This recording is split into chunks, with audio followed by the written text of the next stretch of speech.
This is olli 2, and in it, your main objective is to get from point A to point B. But with like all this other stuff in between, but we'll get to that in a minute. But first, the basics.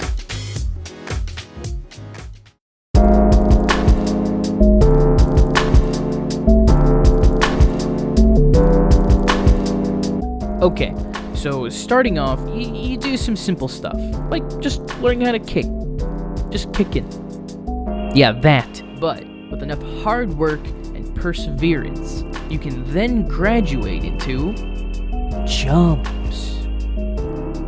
Riveting stuff, I know. But with these two in tandem, we can then move on to doing grinds. Now this, folks, this is where things get extra juicy.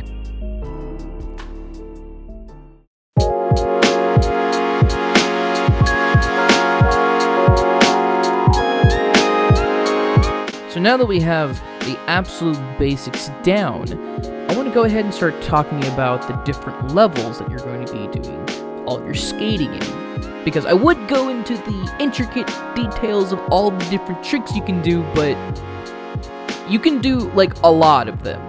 Like, a lot of them. Like, all of them. All of them are here. So instead of doing that, because then we'd be here for hours, we're just going to talk about the different levels next. Because that's what I really want to talk about, actually, next. So, you know, don't sue me. Or sue me. Like, you won't win. I promise.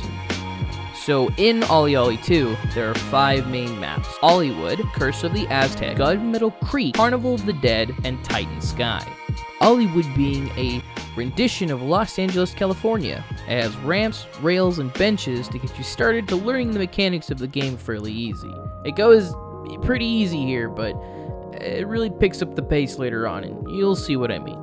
Gunmetal Creek being inspired by Western movies. It has railroads, trains, telephone wires, and even large guns that you ramp off of.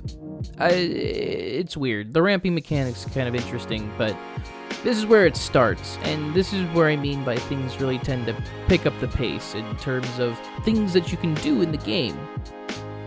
Up next is Curse of the Aztec. Now, this is where a term called pitfall and traps become very much a thing. You've experienced some of them through your mini trials through Gunmetal Creek, but this is where things really start getting brought up to about 4 or 5 on the notch scale. This will test your patience, because if you don't get it right the first time, you'll probably fall and die a lot. But good news is that this is where you start finding about the multiple different pathways a lot of these later missions have. There's different alternate endings, and a lot of them tie into the whole, you know, mission, like, checklist thing you have at the very beginning. You've seen it a few times. But, yeah, this is where the game really starts picking up, and it's going to start testing your skill.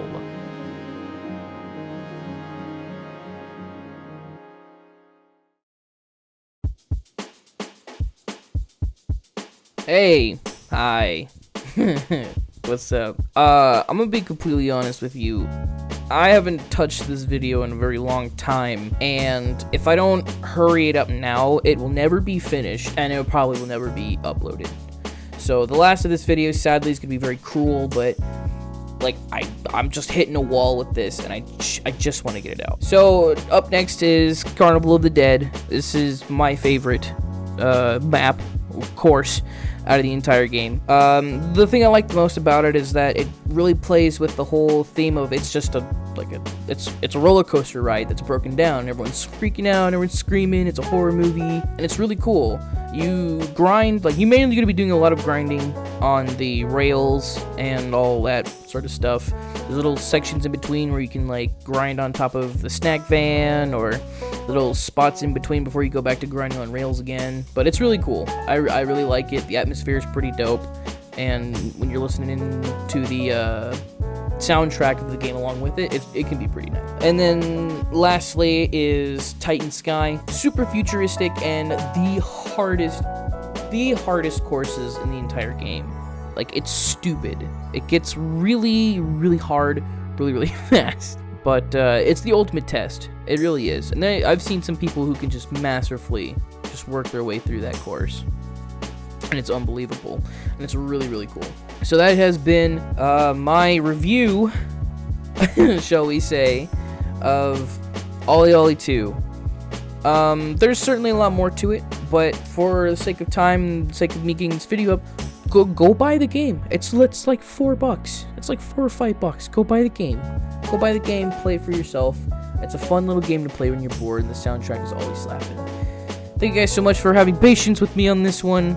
I know, like, other than this video, there's, like, only 2 on the channel, but there will be more coming. I promise. You guys stay awesome, and I'll see you in whatever video I make after this. Hopefully really soon. Bye.